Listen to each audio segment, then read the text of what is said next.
tous les événements qui se produisent dans ta vie sont bons. Il n'y a pas un événement qui se produit dans ta vie, si ce n'est que ça soit bien pour toi. Et je vais dire pourquoi. Allah Azza wa Jalla dit dans le Coran qu'il n'y a nul bien qui vous touche si ce n'est que ça provient de Allah. Et qu'il n'y a nul mal qui vous touche si ce n'est que ça provient de vous-même. Et il y a un hadith du prophète alayhi salatu wassalam qui dit que les affaires du croyant, elles sont toutes bonnes pour lui. C'est-à-dire tout ce qui se produit dans la vie du croyant est bon pour lui. Il n'y a aucun événement qui va se produire dans ta vie, aucune épreuve qui est mal, qui est mauvaise pour toi.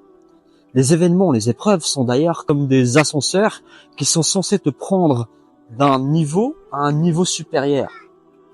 Et ce que j'ai compris récemment, c'est que l'événement qui se produit devient mal, devient une chose mauvaise quand on le perçoit comme tel. C'est en fait ta perception de la chose qui fait que cette chose devient mauvaise. Pourquoi? Parce que quand tu la perçois comme mauvaise, tu crées cette énergie et cette énergie va avoir une conséquence dans ta vie. Alors que tu es censé être dans la soumission la plus totale à Allah. Islam, beaucoup de gens pensent que Islam veut dire paix, alors que pour paix en arabe c'est salam. Islam veut dire soumission. Soumission à qui? Soumission à Allah, soumission au décret de Allah. Donc quand tu appliques Islam dans ta vie, tu es censé être en totale soumission à Allah Azza wa Jalla. Allah Azza wa Jalla a écrit nos vies. Allah Azza wa Jalla n'écrit pas le mal. Allah Azza wa Jalla n'écrit que le bien. Tout ce qui provient de Allah est bon et le mal ne provient que de nous-mêmes, de notre perception des choses.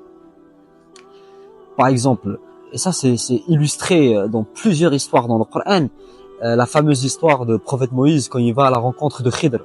Khidr, ce fameux personnage dans le Coran, qui Allah nous dit a donné une certaine science à ce personnage. Et donc Moïse va à la rencontre de ce personnage pour apprendre de lui. La première chose que ce personnage va dire à Moïse, c'est: tu vas venir avec moi, à une seule condition, tu me poses pas de questions et tu fais preuve de patience. Et donc premier événement, ils arrivent, ils montent dans un bateau. Moïse, il voit ce personnage en train de casser le bateau. Moïse, littéralement, il pète un plomb, il lui dit: mais qu'est-ce que tu es en train de faire? Ces marins ont été assez sympas pour nous accueillir et toi, tu es en train de casser leur bateau. Ce personnage, il lui dit quoi? Tu vois, je t'avais dit que tu n'allais pas pouvoir faire preuve de patience. Deuxième événement, ce personnage Khidr, il voit un enfant innocent, il le prend, il le tue. Moïse, naturellement, tu vois un événement comme ça devant toi, mais tu pètes un plomb. Donc il a pété un plomb, littéralement, et il a demandé à Khidr: mais qu'est-ce que tu es en train de faire? Tu prends un enfant innocent, tu le tues. Et donc Khidr, par la suite, lui explique que il a détruit le bateau parce qu'il y avait un roi qui s'emparait de tous les bateaux. Et parce que le bateau était détruit, était défectueux, ce roi-là ne s'en est pas emparé. Et donc il a littéralement sauvé les marins et il a pu préserver leur bateau. Il a tué cet enfant, pourquoi? Parce que cet enfant allait causer un grand tort à ses parents. Et ses parents, c'était des croyants. Et donc il a préservé les parents en sacrifiant cet enfant. Et Allah Azza wa Jalla allait leur donner un enfant qui est bien meilleur. Allah Azza wa Jalla, à travers cette histoire, nous dit que nous, on possède pas le savoir, la science de pouvoir voir à travers les événements. On ne voit pas en fait la finalité de la chose. Et subhanallah, il y a beaucoup de trucs qui se sont produits dans ma propre vie qui maintenant, avec du recul, je réalise que en fait ce sont des bénédictions. Allah Azza wa Jalla m'a protégé, Allah Azza wa Jalla m'a enseigné, Allah Azza wa Jalla m'a donné, Allah Azza wa Jalla m'a donné plus de force, plus d'éveil. Mais sur le moment, quand ces choses se produisent, on fait pas preuve de patience et on est littéralement là en train de péter les plombs. Un autre exemple dans le Coran, l'exemple de prophète Youssouf. Est-ce que un enfant qui se retrouve dans un puits, quelque chose de positif? Naturellement, non. C'est horrible. Mais si il n'aurait pas été dans ce puits, il se serait pas retrouvé à vivre dans la maison du Aziz, si vous connaissez l'histoire. Après, il s'est retrouvé en prison. Est-ce que être en prison, ça s'apparente à quelque chose de bien? Non. Mais s'il n'aurait pas été en prison, il n'aurait pas pu aider ces deux personnages en expliquant leurs rêves. Et donc, s'il n'aurait pas aidé ces deux personnages, il l'aurait pas introduit au roi. Et par la suite, prophète Youssouf est devenu un personnage qui avait le contrôle sur toute l'Égypte. Mais il a dû passer par ces événements qui, en apparence, sont mauvais. Ce que Allah Azza wa Jalla, les événements qu'il écrit dans nos vies ne sont pas mauvais. Ils deviennent mauvais quand on les perçoit ainsi. Donc le but de cette vidéo aujourd'hui, c'est que tu saches, première chose, il n'y a aucun événement qui se produit dans ta vie, si ce n'est que il y a un bien dedans. C'est toujours bien, subhanallah, et c'est magnifique.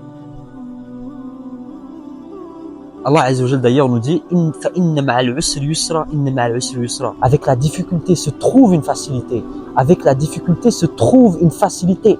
C'est-à-dire que dans la difficulté se trouve une facilité. Subhanallah. Regardez, il y a le petit train derrière.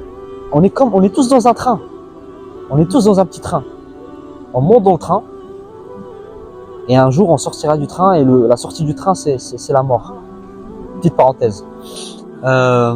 Deuxièmement, il n'y a aucun événement, peu importe la gravité de l'événement, que tu ne pourras pas dépasser, que tu ne pourras pas conquérir. Pourquoi? Parce que Allah Azza wa Jalla nous dit La yukallifu Allahu nafsan illa wus'aha.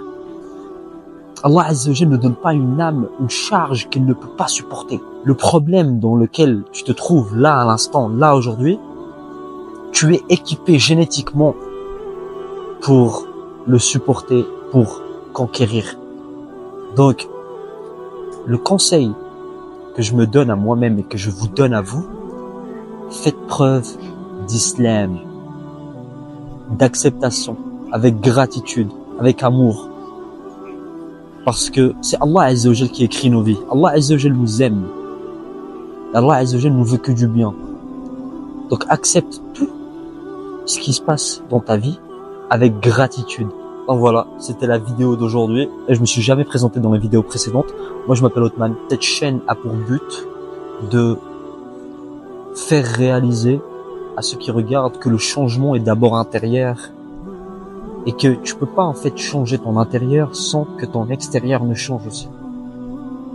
Donc si tu aimes ce genre de contenu, dis-le moi en commentaire, like cette vidéo et abonne-toi. Assalamu alaikum wa rahmatullahi ta'ala wa barakatuh.